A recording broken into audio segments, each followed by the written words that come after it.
there's a phrase I like, which is working hard for something you don't like is called stress. Working hard for something you enjoy is called passion. So I think if you kind of enjoy the adrenaline of it, you will make it. But I don't think this is for everybody. There's days when it's like not. You just get blindsided. Everything's great, and then it's not. Like that's what I tell myself on hard days. It's like if it was easy, everybody would do it.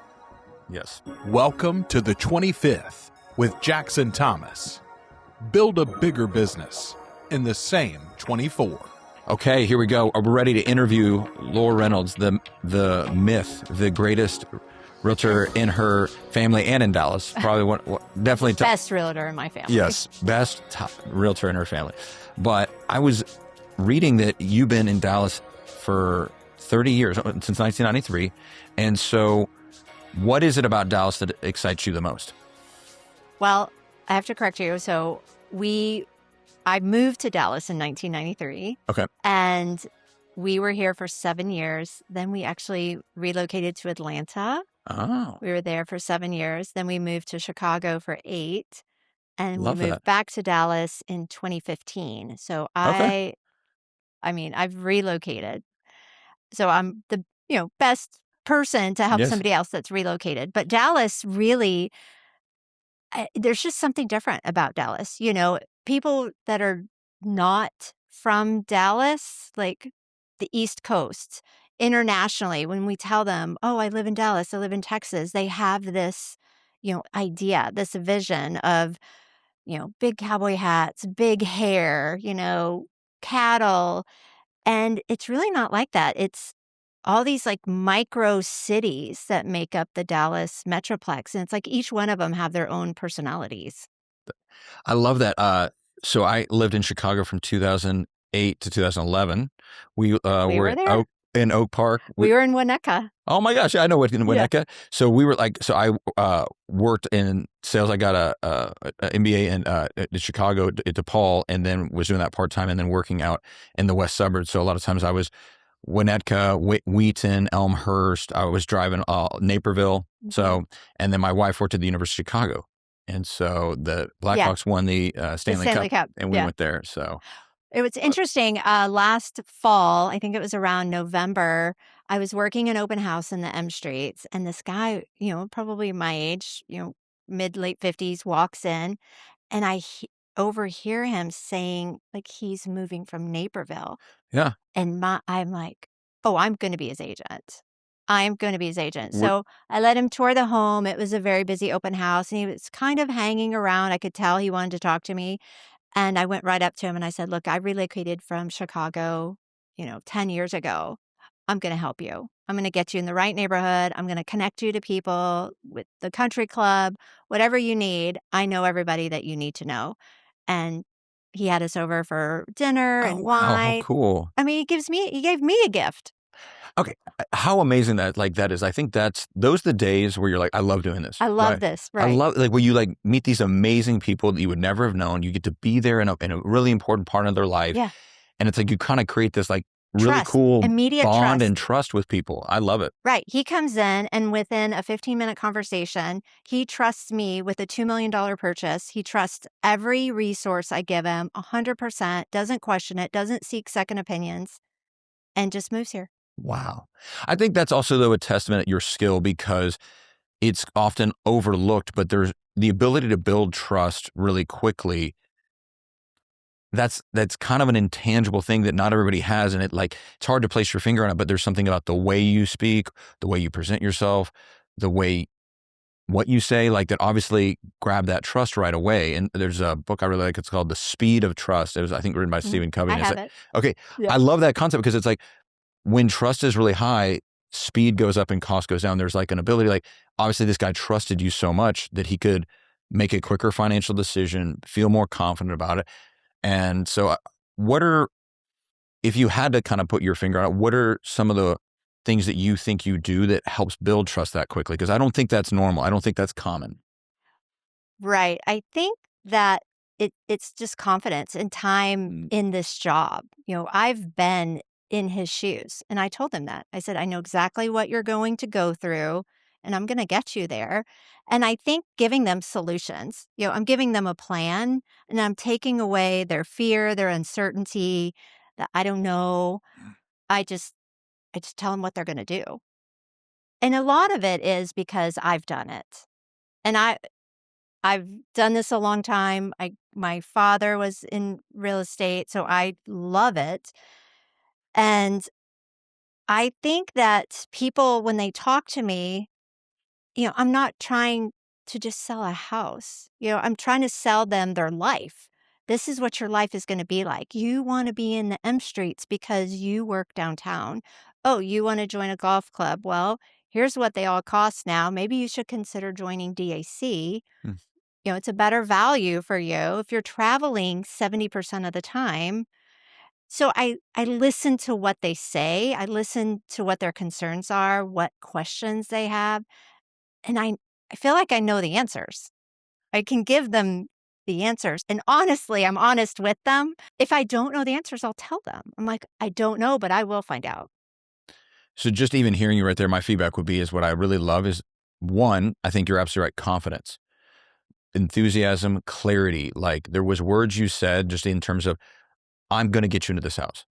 I think there are realtors out there that would say more lines, we'll try, or they'll use softer words like we should do this, versus being able to speak with a more powerful tone, word, like enthusiasm, clarity, direction, because you've got the solution. And even where you said like, if I don't know the answer, but I will get it for you. Like even that like immediate snapback of like, don't know the answer to that, give me 5 minutes, I'll get it to you. And I think that's a sign of a great realtor is we're relying on you for a great negotiating. You're an incredible negotiator, but you're also kind of relying a little bit on your network and your ability to connect, because a realtor's not going to do everything, but you are really that center point of like spoke where like people are like, who am I going for the lending, the inspecting, the title, the roofer? Like they're going to, a golf course is, there's so many things you do to kind of bring that connection for people. So I like, at least for what I've seen, just noticing the way you talk, I agree. I think you exude a lot of confidence. Thank you. And Thanks. so, I mean, and plus I do love it. This job is really hard. It is. I mean, your job is really hard. You're thinking this is the biggest financial decision these people are making, and I don't want to mess up. mm-hmm. I do not want to mess up. Mm-hmm. A big fear buyers have is I don't want to overpay. We had that crazy time a couple years ago where, it was like I had a house, we had 89 showings and 26 offers. And you're just never prepared. You're never prepared. Some of these buyers, they're just, I don't know, they're throwing darts at it and hope it sticks. And then 2 years later, 3 years later, they were trying to sell it. That was a scary time. And a lot of buyers' fear is I don't want to overpay for a house. And I just hit that head on with my buyers. I mean, I'm very transparent with buyers, with agents, with everybody. You just put all my cards on the table. I don't play games. And I tell these buyers, I'm like, well, first of all, if we're competing, how long are you going to stay? Yes. Are we just trying to win, or are you going to make this a home? What's your agenda here? And I don't want them to overpay. And I've lost out on multiple bid offers because I just felt like the price was so overinflated that it would take it to win. And, sure, I'll sell it to you, but, I think we're overpaying for this house. But my bigger goal is, look, I want to sell you a house. And then when you're ready to sell in 5, 7, 10 years, I want you to call me and I want to be able to sell this house again, because we're not going to overpay the first time. And I think that to me shows a lot of expertise and understanding, because it's all about the time horizon. That's such a critical part, right? There is a reality you could overpay. If you bought 2 or 3 years ago and you're trying to sell, that's a mistake. You made a mistake. Like you shouldn't be buying real estate if you're only going to hold it for 3 years. That's very risky. There are times in the market you could do that. If you bought in 2020 and sold 3 years later, that's a timing market. But historically, you can't. You need to hold a property for at least 5 years to be able to make money. If you look back over the last 100 years in Dallas County, if you held a property for 10 years, you never lost money ever. Even if you bought in 2008, the worst time ever, July. Yeah. If you waited till July of 2018 to sell, you still made tons of money. But if you bought in July of 2008, right before the mortgage meltdown, and then try to sell in 2010, yes, you lost money. So it's like that's, I think, a dynamic of being able to consult someone, because I have run into that situation recently a lot of times where people they bought in 2021 or 2022 and now they're selling. Right. And they don't want to give up that interest rate. Well, they give the interest rate, but some of them, if you bought, let's say, mid 2022, rates were still pretty low, and you're now trying to sell in 2025, that's 3 years, even now 4 years. It's a little tough depending on what the product is. I mean, what the product. There's certain condo and new builds. Like sometimes I've seen somebody went and bought a new build 2020. It's like that a new construction takes a little bit longer to appreciate, I think. Agreed. It's just like a new car. Yes. And people underestimate the cost of a new build. It's not just the house. Once you get into a new build, you're adding window coverings, you're adding, motorized blinds, shades, you're adding custom closet. There's a lot of expenses people don't take into consideration when they're buying a new build. I'm so enthralled on the real estate stuff, but I actually just personally, when I was kind of preparing for this, I thought it was so interesting between, Machu Picchu, climbing Kilimanjaro, and then Everest Base Camp. So I was just going to say, what's your favorite? And tell me a little bit more about that. Yeah. I've been to Machu Picchu. You have? Did you do the Sun Gate? Oh, yeah, all the way to the top? Yeah. Yes. So that's the beginner hike, 4 days, 3 nights camping. Oh, no. So we didn't do the hike. We went all the way to the top, and then we went to, there's Machu Picchu, and then I think Anu Picchu. Sorry, I thought there's I didn't do the hike. So you did I want to hear about that. We just took the bus up. So. Well, I did. I did Kilimanjaro also with my son for his graduation from college. And I phrased it to my husband I went to Jake first and I said, hey, what do you think about climbing Kilimanjaro? And he's like, I think that's a great idea. And so I went to Jeff, my husband, and I said, Jake wants to climb Kilimanjaro for his college graduation present, and I think I should go with him. And so we did. You're a great salesperson. So great. And I love how you spun that. That was great. That was 2019. And then the next year I was like, I got to do Everest. I just have to. But COVID hit. And I thought, okay, if I'm going all the way to Nepal, I also want to go to Bhutan because I want to there's some great hikes in Bhutan as well. So there's one called Tiger's Nest, but I'll tell you about that later. Anyway, so it took several years to be able to for Bhutan to open so I could do both and get to Everest, get everything. Now, it's not Everest. It's Everest Base Camp. And then we went a little further back and it was 90 miles. 90. Wow. I know. No, you learn, you learn how to adapt. There's no hair washing and you're hiking. And I had celiac. So, what's cheap? Pasta, bread, and you carbs, can't eat that. And I can't eat any of it. Oh my gosh. Yeah. So how long was that period? It was 90 miles? 12 days round trip. It was 8 days up, 4 days down. That is unbelievable. That is so impressive. That is so impressive. Now, what year was fantastic. this? That was 2.5 years ago, 2 years ago, 2023. November 2023, I did Everest. And then last year, I did the Dolomites. So out of all of those, what do you think is your favorite? Or I would say the Dolomites was the most beautiful. Most beautiful, okay. Everest is life-changing because once you land in Lukla, it's the scariest airport in the world. If you've not seen that video, you've got to Google Lukla because you're landing on a mountain, on a runway. It's the size of a football field. Wow. And you better stop in time because there's a mountain face. And then when you take off, there's a drop off. Anyway, check out a video, Lukla Airport. Okay. But once you're there, the only way to get up is walking. There's no cars. You can put things on the back of donkeys, and everything's being walked up the mountain. And there are villages. That was the best part. Is you're seeing these villages and the children and the people and the crops that they can grow at 15,000 feet. It's incredible. I would do it again. You would do it again? Yes. Wow. It's hard. It's really hard. So that's so interesting to me because I didn't know that was an option. So I read the book Into Thin Air. Yes. Loved that book. I love Jon Krakauer. He's one of my favorite authors. Yeah. I've read most of his books. Saw the movie.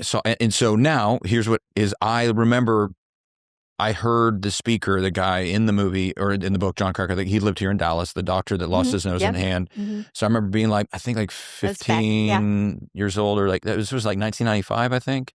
Yeah. Somewhere in there. So I think I was maybe like 15 years old, somewhere in there. And I remember hearing him speak and was just like, even though he was deformed, it was like still really inspirational to me for some reason when I was a kid.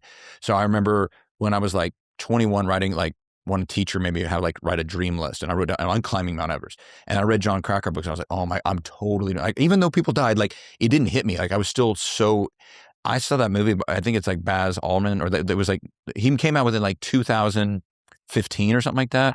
It was about 10 years ago, and it was in IMAX, and I went and saw it on IMAX. And I watched that movie, and I saw like at the very end, or like in the middle, right before the storm hits, you see them at the top of Everest, and that storm starts rolling in, and the reality, these people are not getting off this mountain. Like seeing it in the movie made it so much more real. In my head, I'd always fantasize. I was like, I'm not climbing out. I was like, they're gonna die. Like I was like, the fantasy like wore off in that moment. I was like, I'm not climbing. I was like, why would I do that? But I think, again, you're going to the death zone. So it's interesting to me to be able to do a 90-mile hike in Everest, to say you've been to Everest, but base camp is obviously a much more controlled and safe environment, because when you're trying to climb all the way to the top, I mean, there's a very small window to make it. And even if you do make it, making it back down. Right. That's the issue, is you run out of oxygen. Yes. So when we climbed Kilimanjaro, the top is over 19,000 feet. So the last push is 3 miles up 3,000 feet. I mean, you're straight up. We started at midnight. It's a slog. I mean, 8 hours. You're literally just you start to get a little delirious, and you get to the top, and they only really kind of let you celebrate for 20 minutes. Yeah. Because the oxygen, you can't. They tested our oxygen just before the top, and mine was in the low 70s. Usually your oxygen levels is like 98, 99%. And if you were below, like, so do you need to take supplemental oxygen then? The guides on that trip is, if you needed supplemental oxygen, you shouldn't be in there. Right. So there's 10 people started, and only 6 people made it to the top from the very beginning of Kilimanjaro up. And you were on that list. Of course I was. Of course you were. Well, come on. If you get to the top of Kilimanjaro, you can sell any real estate. So I can sell real estate. And, and I did hesitate because I was out of pocket. There's no cell phone. Not a lot of cell phone service on Kilimanjaro. And I was a bit concerned. But I had a backup plan. And I was worried about just not being available 24/7 for my clients. And I think that for you, because I know I've called you late at night, that's kind of something we shouldn't do, right? I wish it, but it's like, it's kind of a part of the game to a certain degree. And you try to get some backup. Yeah. But you have to pick your moments to really take time off. Like my wife and I, we just went hiking down in Chile for my 20th wedding anniversary. Yes, I saw that. So that's the longest hike I've done. But my wife and I, so I'm very inspired hearing you this. I'm like, okay, we need because we hiked all day. It was 16 miles. I think we started at 5 a.m. and we're done like at 3 p.m., But to be able to hiking 12 days. Yeah, we did that 90 for miles. 12 days. That's right. That's another level, and it really did stress me out. Like I brought a Starlink with me because in my head I was like, I don't think, in case. But like I ended up not bringing it with me. I was like, it's going to be okay. I can make this day. I like literally had people cover for me, but like it is a hard thing to detach in real estate. So either way, I applaud that. Yeah, so. There was service on Everest because of the villages, but Kilimanjaro. But anyway, I was concerned about, like, what are my clients going to think? Like, I shouldn't take a vacation. They loved it. They connected with it. Love it. Yeah. They love to hear about, your adventures. My adventures. Well, we've had some adventures in real estate. So what I would say is, one thing I've noticed with buyers is, I think there is a certain degree that people are nervous about the market in certain ways. You even mentioned people being worried about overpaying. And so because of like kind of the highs and lows we see in Dallas, and that, like, what is your advice to someone that's maybe a little bit nervous? Like, should I be buying or selling in 2026? I am always a proponent of buying. I mean, rents have gotten really high. I've encouraged my kids to buy really young. I do see the pushback that the buyers give me on a daily basis. The interest rate seems to be a really big factor. And as much as I can talk to them about, oh, well, when I was first married, my husband and I had a 10% interest rate, you should be lucky. there is always that fear of just overbuying. But Dallas has always been so well insulated from the highs and lows of real estate. Sure, we see dips, things ebb and flow as typical, but Dallas is always well positioned. I mean, job market here, everything is so strong. You just see people moving to Dallas all the time. I don't have a fear. I buy and sell houses a lot. I feel like my house is always for sale, but not anymore. But I just bought. And so that's what I tell my clients also. I mean, I bought 4 years ago Mhm. and then I sold it and I bought another house last week. There we go. And so you have been a top producer recognized by D Magazine and a lot of other awards since 2017. What do you think it requires to consistently operate at that level of excellence? Honestly, it's a relationship-based business. I think people can see if you're relationship or transaction-based. And my business is so 90% probably referral and repeat business. I've got enough business to keep me busy by prior clients, prior referrals. The deal you and I just did was an old yoga friend of mine from Chicago's husband's brother's best friend's son. That's Jason. That's Jason. Oh That's my. that's the 6 degrees of separation, how I got that referral. So I heard that you called a city council person one time to actually get a deal done. So could we hear a little bit more about this story? That's a crazy. I've had honestly, I wish at the start of my real estate career I wrote down or kept a journal of all the crazy That's what we're stories. doing here today. Let's get them. It's so crazy. So it's Jason we worked with, and everything was going fine. He had bought a couple years ago. He kind of overpaid, didn't use me. And, Huge mistake. huge mistake. He had another realtor. They couldn't get it sold, called me in, and I made him change some things. We did some things. We marketed it. And I knew it was an uphill battle. I knew there's not a lot of turnover. That area just wasn't a popular area. And we contracted. He was thrilled. He was getting relocated. His company had given him time to sell and get out. Well, the time was up. He had to move. 3 days before closing, the lender says, can't fund, can't do the loan. There's a lawsuit. And my reaction was, what? What? Because we just got the resale certificate, which is basically, the financial snapshot, for people that don't know, for a homeowners association, it's the financial snapshot. And there's one question on there, is there any pending litigation? And they checked yes. And the lender's like, I'm out. And I'm like, well, we can fix this. We're going to Yes. find a way to fix this. Reached out to you to get the ball rolling. And I called the property management company. Well, it's I won't say their name, but it's one of these companies that manages probably hundreds of HOAs. Again, people that are just held hostage by a checklist. It's black or white. I love It's how you yes phrase that. or no. I can't think outside the check boxes, so I can't help you. I can't give you I ran into so many no, I can't and I won't. I'm like, well, that doesn't work for me. I swear I must have dreamt it because I'm like, I got to call somebody to put some heat on this property management company to give me some answers. So I literally looked up the list of city councilmen for Addison. I'm like, what do I have to lose, right? I've been told no 12 times already. I have nothing to lose. And Jason was just so anxious and desperate. He's like, you've got to help. And I'm like, I'm going to fix this for you. We will get this done. So I just basically went down the list, picked Howard, called Howard up. Howard, it's Laura Reynolds, Dave Perry Miller. Don't hang up. I'm not trying to sell you a house. I need your help. How cool is that? I said, I need your help.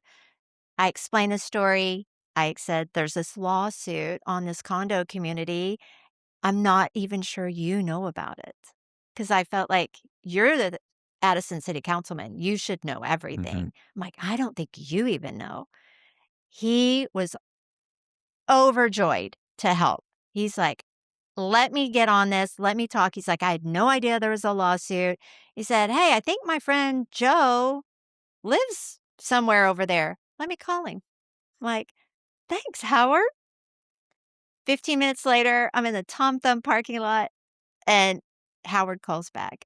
I'm like, because I think these guys are busier than I am. They're more important than I am, right? They're running a city. I'm selling real estate. And he calls me back. He's like, guess what? I'm like, what? He said, Joe's the HOA president. I'm like, you've got to be kidding me. I said, can I talk to him? He said, I've already asked. You can call Joe. Called Joe. We went from there. He was so happy to help. And Howard called me a couple days later and I said, yes, I've connected the buyers with a new lender that can think outside the box. And Joe answered all of our questions that the property management company was unable to. And I said, thanks to you. I said, really, you helped this young man move on with his life. He was in a panic. And Howard, I mean, honestly, I think if you just know who to call and if you ask for help, if people can help, they will. They will help. People really want to be helpful. What I love about that, I think, is a skill that almost should be asked by buyers and sellers to realtors is, are you resourceful? Give me an example of when you've had to be resourceful. Because I think that's a big differentiating factor between a great realtor like yourself, it's a top producer, is that it's not a question of if, it's when. When will problems happen? There's going to be a problem at some level. Something's going to happen, right? No deal is ever, you never get perfect deal after perfect deal. Right. And your willingness to say, that's not a good enough answer. I can't get it from this person. And you just keep calling. You find someone and then you ask for help. And I think that's just, there's so many different examples, but it's ultimately just a value and a characteristic you have to be resourceful. I'm not taking no for an answer. And also I think you mentioned earlier being motivated relationally. Like you almost get an emotional motivation because Jason is anxious. He's worried. He wants to move on with his life. You're motivated because you want to take care of Jason. I'm talking to Parker and Sarah. They're the buyers. I can tell they're anxious. They want the house. They feel totally blindsided, upset, embarrassed, frustrated because they're like, we thought we were closing 3 days from now. What do we do? And being able to say, hey, here's how it works. Here's what we're going to do. Here's what we're going to do to fix it. And I just think that is such an important characteristic in real estate is how resourceful can you be? Are you the type of person that just gives up when you run into one roadblock, or are you going to push through and keep asking for help till you find somebody willing to go outside the box and get you a real answer rather than just a placeholder like, oh, I tried. Sorry. So, wow. I love it. It's such a great story. What's Howard's last name? Freed. Howard Freed. Come on. Howard.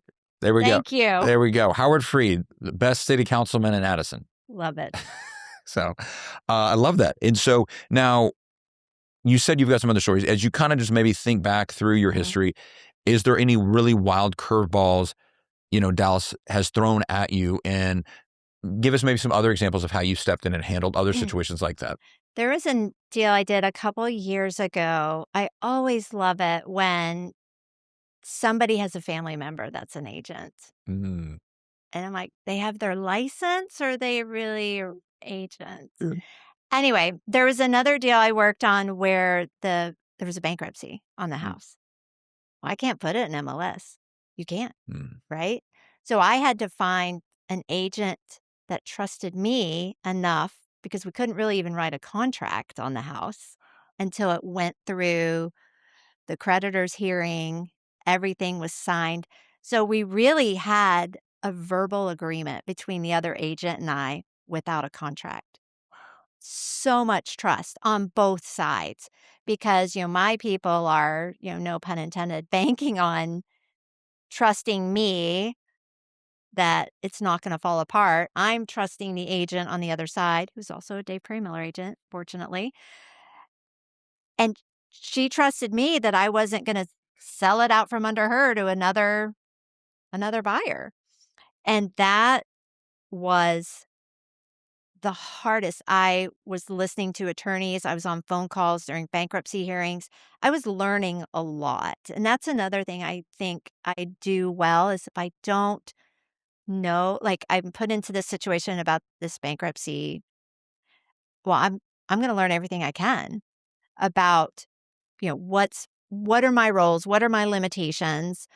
And how does this affect, this real estate transaction? So it was so many balls in the air, but I would say the strongest one was, you know, I have a network of people that I trust. And I trusted this other agent and she trusted me. I think she needed to trust me more because we had a lot to work through.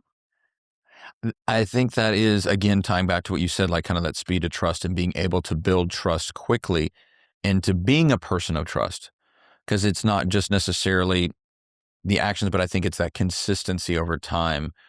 It's like, it's a funny way, though I guess, I don't know if you said you read the book, Cedros.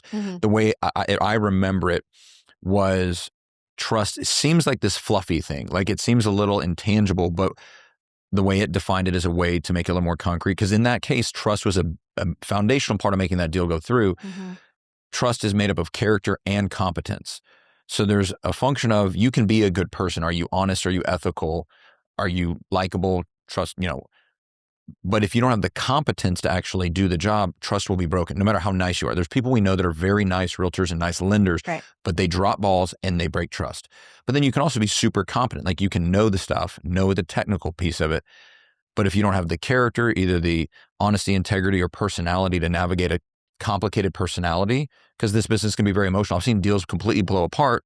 All the money made sense, but somebody gets their ego bruised and the deal falls through. So it's like character and competence to maintain that trust to push a deal through. And so obviously I think you do an excellent job at that. And I've noticed that about you and the way you interact with people is you have a very natural ability to build trust very quickly. Thank you. Thank you. I had one deal. We were at the closing table. It was an uncle was buying a condo for his niece. I don't know the story. I don't want to, get into their business. It was this cash deal. We had a late signing, maybe 4:00. I don't know what happened. They got in a fight. He comes to the closing table and sits down. He says, "I'm not buying it." On the day of closing, Friday afternoon? We're at the table. I mean, we're signing. The niece is there. She's excited.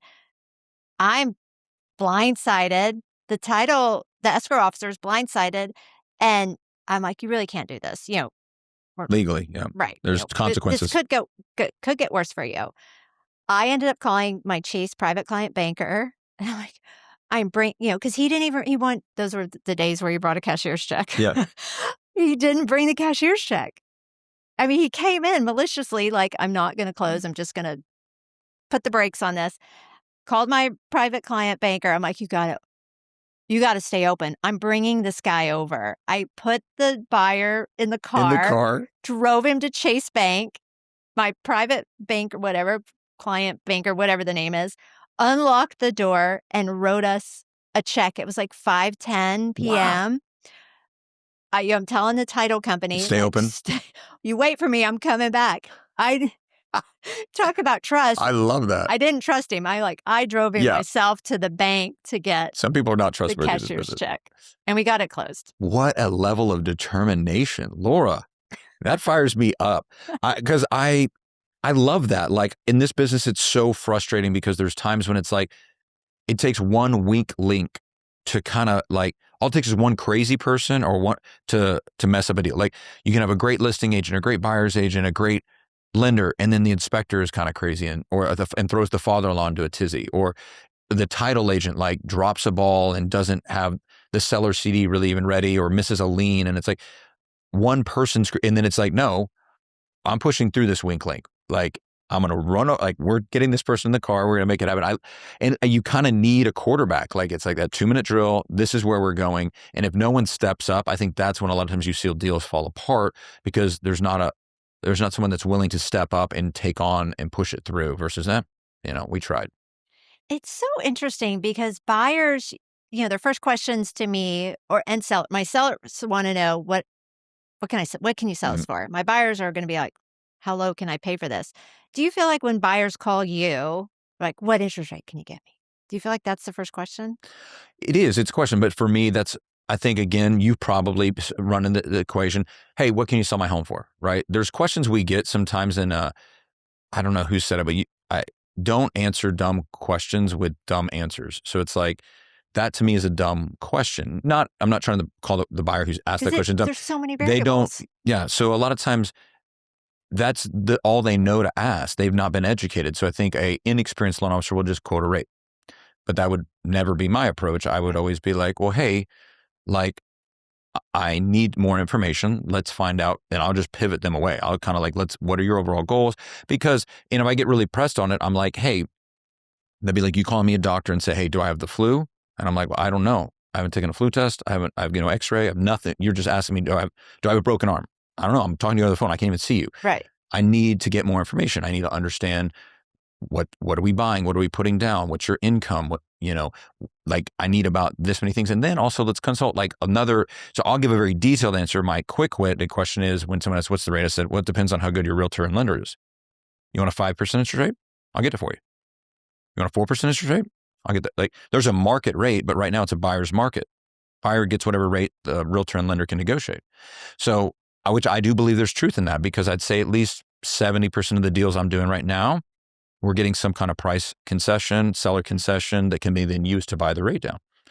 So I think an experienced realtor and lender doesn't fall for those simple questions that are kind of right. Like, there's more complexity to that. So, but you do feel that pressure sometimes. People ask you questions and you don't want to feel like you're being evasive, because that can irritate them. I don't want to be irritating to the customer, but I also want to help them, guide them. Well, I think you made a good point. They're not educated. They don't know any better. They don't know any better. And I do feel like I love first-time home buyers. Mm-hmm, me too. I love educating them. I literally sit down and we have if I'm not with them in person, it's on a conference call or Zoom, and we are going through all the paperwork before they sign it. I go through the contract page by page. I go through the wire fraud. I go through an affiliated business disclosure. I'm like, you need to understand what you're signing. We go through the third-party addendum. I explain to them how this works. And even, I haven't really done that with my own children, but that's our job. I mean, I can't imagine, saving for years, buying a home, and then you're just signing stuff on DocuSign. You don't know what you're signing. Again, I think that's a testament to you being a really great agent, because I would venture to guess, be interested to poll here, is like, how many realtors do that? I don't know that many realtors that I work with that do that level. I'm a big fan of doing buyer consultations as a realtor, but I would venture to guess there's a small percentage of buyers agents that actually do that. And then even more so, to really walk through the contract and the third-party financing into them. There's many times I'm almost having to sometimes train and teach realtors how to fill that out, especially if you're newer and maybe you're at a brokerage that doesn't provide a lot of training. So I love that. I mean, it's just such a big deal. And it's a learning experience for them. And I think you're right. When you've got a first-time home buyer, they see a lot of value with it, just value in that, which is one reason I really, really like that. And so, is there a particular thing you think buyers and sellers should be asking their agent that they might not be? I think as a buyer, it's not always about price, right? How are we going to structure this offer, one, really to appeal to the seller? And it's not just the dollar value. What else is appealing to the seller? Because I think that people are just so hung up on price, even sellers. I've got, several listings coming up, and both of my sellers, for personal reasons, they need to stay in the home for a certain period of time. Okay, well, let's talk about how we can do that. Or a buyer, do we have some flexibility? Can we give the seller a lease back? There's just so many variables to a contract other than price. And I would say, I'm interested to get your thoughts on this, because as I approach it from a lending perspective of trying to provide value. And so the way I would communicate it is, hey, price is important. Okay. Yes. Beyond that, though, what can we give the seller to get you a better deal? So in my mind, certainty. Certainty is something you can provide. So for me, a lot of times what I'll say is we'll do a fast as cash pre-approval. It's the same as cash pre-approval. The concept for me, why I call it that is like, I want to give you as a realtor the ability to negotiate. So why would you want to apply with me? Get me all your docs and get fully pre-approved, because now we can write a cash offer. Cash is king. You're going to typically get 5 to 10% off the sales price with that. Why? Because sellers are emotional. To a certain degree, they want the money. They're greedy. Right. Where all of us are. We're human. We want the most dollar we can get when we're selling our home. But as soon as you get past that, it's like, well, is this deal going to go through? And it's like, if I'm trying to move on and buy my next house, so to be able to say, hey, we'll waive all the financing contingency. The loan's already guaranteed. We'll waive the appraisal. The appraisal is guaranteed. We'll close in 10 or 15 days to emulate cash quickly. Well, if I give that to Laura, your realtor, she's going to be able to negotiate a little better for you. And then why don't we do a 10 or 15 day and we'll give a 60-day lease back. So now what happens is this buyer or this seller is going to give you maybe a discount of 10% off the price because you're moving quick, you're giving certainty, and you're giving them the flexibility on the back end. So that's at least how I try to sometimes pitch it, because people are like, I don't want to apply. I don't want to send in documents. I don't want to meet with you. I'm like, yeah, I'm going to go look at homes this weekend, but I'll call you on Saturday at 1:00 and want to put an offer at 1:15. I'm like, all right, well, I'm going to send you a pre-qualification letter that has this big disclaimer where it means I've done nothing. It means nothing. And you're putting Laura at a very big disadvantage to be able to get a good offer. And so at least that's my passion, is like, if you're going to buy any time in this year, go ahead, get everything vetted up front, because then when it happens, you're ready to go and you're going to put Laura in a way better position to negotiate. Do you agree with that? What is your perspective as a realtor? Because I'm always going through the lens of a lender. Right. But do you agree with that? Are there other variables that you think are also more meaningful? I'd love your feedback. That's very meaningful.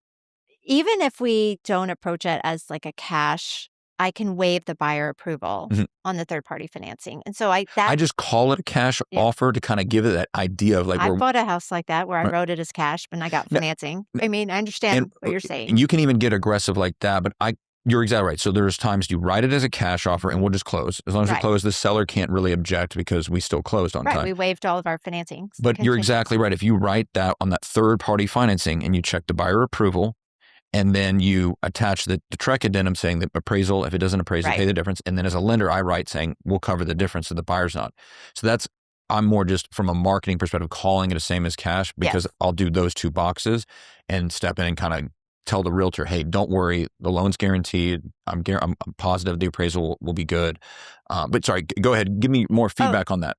Right. So on the third-party financing, there's usually, we put 10, 15 days to get the buyer approved. And then paragraph B says we waive buyer approval. So we can do that, and it still gives buyers a little bit of removal of the fear on the appraisal, because the appraisal can go all the way up till the day of closing. So if we do financing that way, I'll waive buyer approval, and then we'll do an appraisal waiver if we want to do an appraisal waiver, if I need to. You don't need to always get that aggressive. I don't think so either. In the current market, I don't think you need to. I don't think so. I've seen it. We were there and we didn't get it, but they did ask.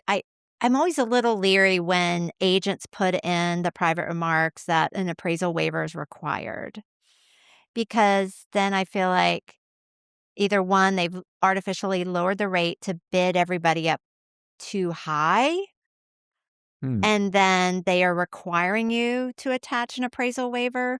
We went as high as really the buyer was comfortable with. I kind of knew we weren't going to get it. And I told them I was okay attaching an appraisal waiver because the value was there. The house was underpriced. But then secondly, I have all my buyers call a lender before we look at houses. Let's really see what you can afford, because you may think one and the lender may think something else. And, I look at everything as a learning experience. If I don't like to take, Holly hobby buyers out, because looking at houses is their hobby. I don't like to do that. I do take a lot of buyers out, and I tell myself, I'm learning about a new area. Maybe I didn't know this pocket of Richardson, so I might as well look. But I do have them contact a lender before I take them out, just so we're all in the same playing field. And there's the ideal, and then there's realities. Like, you always have the ideal, and you want to get buyers or your clients to this place, but sometimes clients might have their own opinion, or they're not fully trusting you yet. So they're still kind of getting to know you, or are they going to follow your advice? And so you sometimes have to just go maybe show them home, or have to maybe concede a little bit well to, together. to kind of build that trust. And so I kind of like just to give the realtor, hey, a spectrum of like, hey, we can do a basic pre-qualification letter if that's what you want.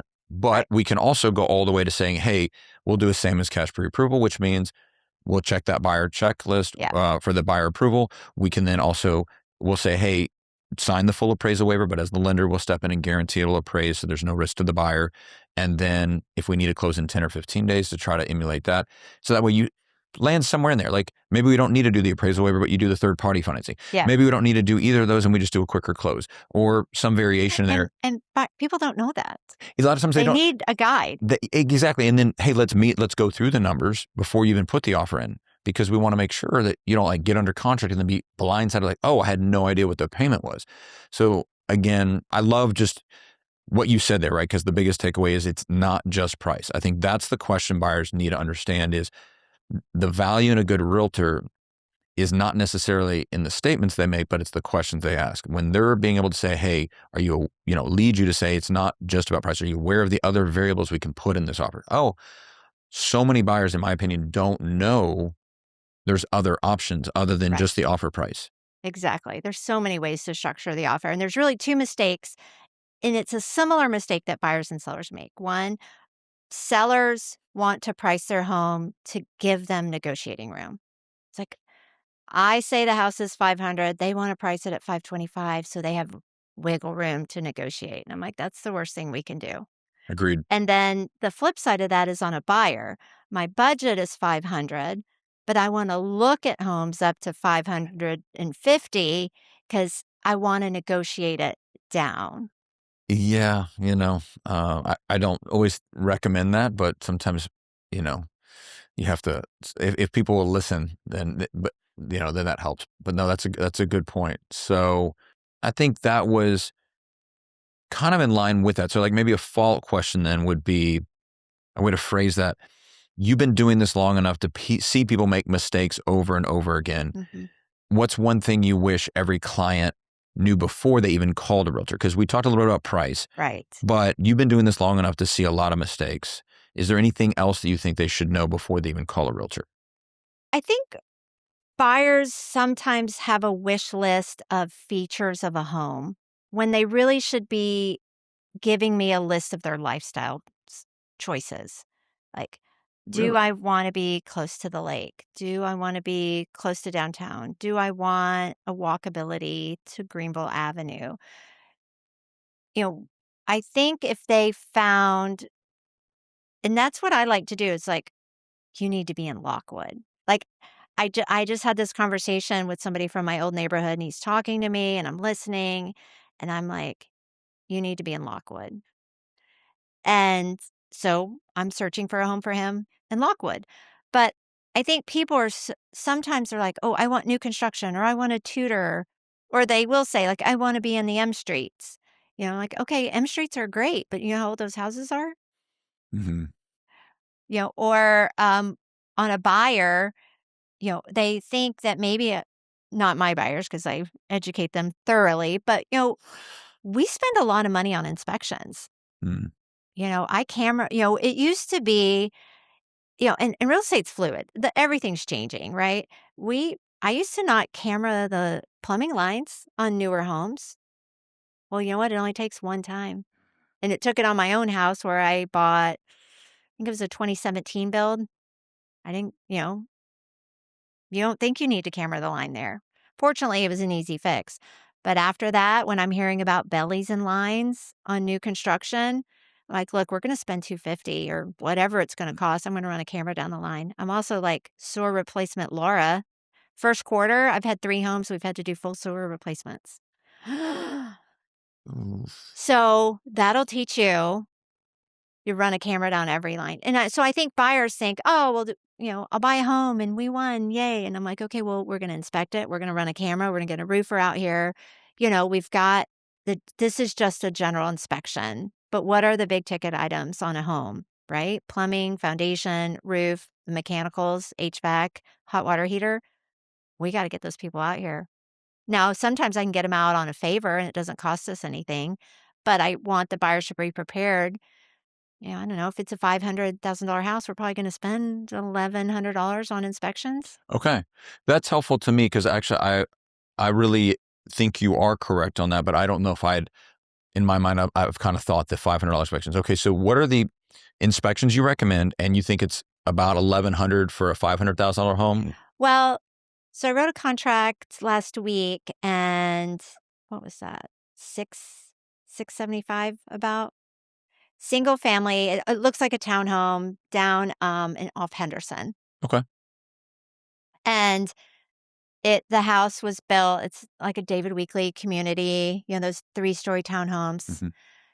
Anyway, I'm like, okay, we're going to do a general inspection, but that's what it is. It's a general inspection. He's not getting on that roof. They're just not. It's 3 stories. So I got to get a roofer out here that I know can drone this roof.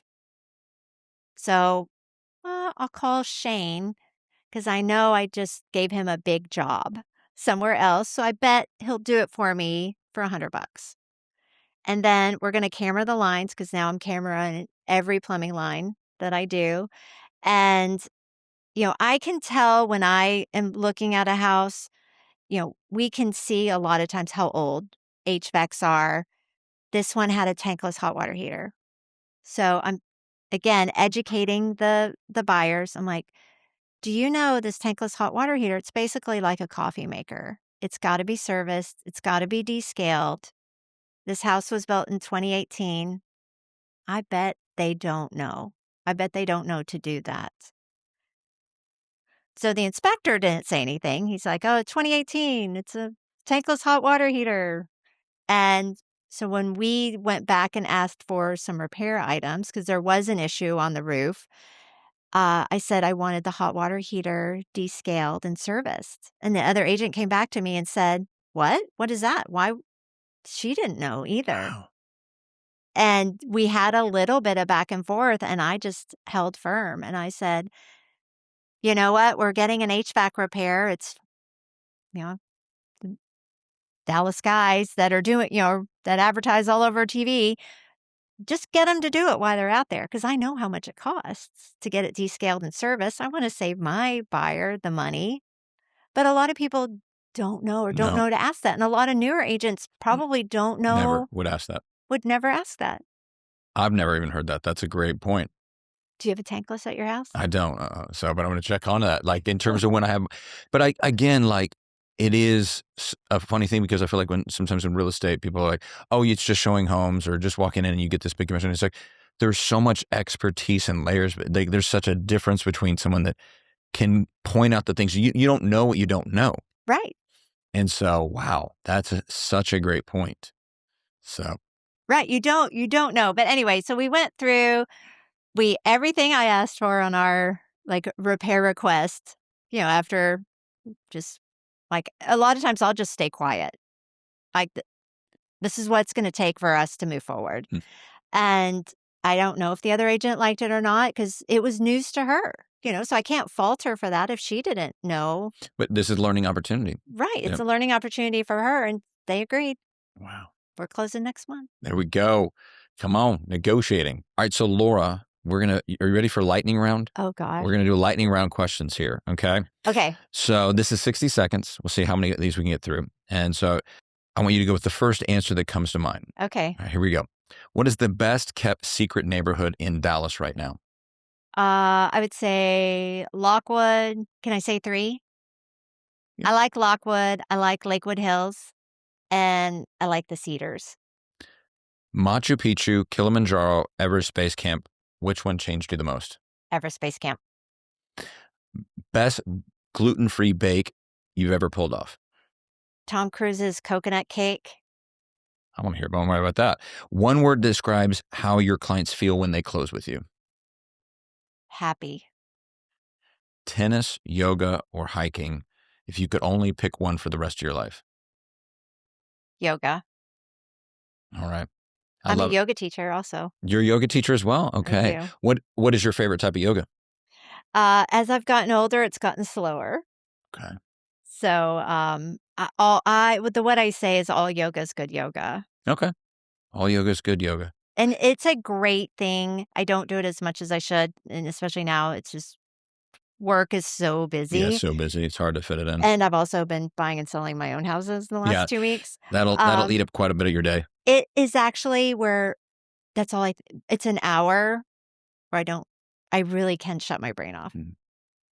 So tell me more about the Tom Cruise coconut cake. It's just, I guess he sends coconut cakes out for a Christmas gift. And I'm sure I saw a recipe on social media. And I love to bake, but I do have celiac. So I have to be very careful. Awful. And it's a chemistry experiment, really, when I bake. And I recreated that for my book club. Oh, my goodness. Well, I'm surprised you knew I like to bake. I try to do my homework, Laura. Okay. So, but this was great. Okay. So, I mean, this is kind of one, I mean, it's been so fun just even kind of like, I can totally tell you really know your stuff. Cause like I interact with people and like, there is a confidence and enthusiasm and a speed you kind of have to operate with that I think is such a difference between like your average realtor that's going to be doing this versus those people that have an ability to kind of execute at a really high level. So it kind of is almost inspiring and motivating for me. I'm like, oh, I like that. That's really good. So thanks. You've done it. Yay. You did a podcast. That's my first one. This is your very first podcast? Oh, you crushed. You crushed.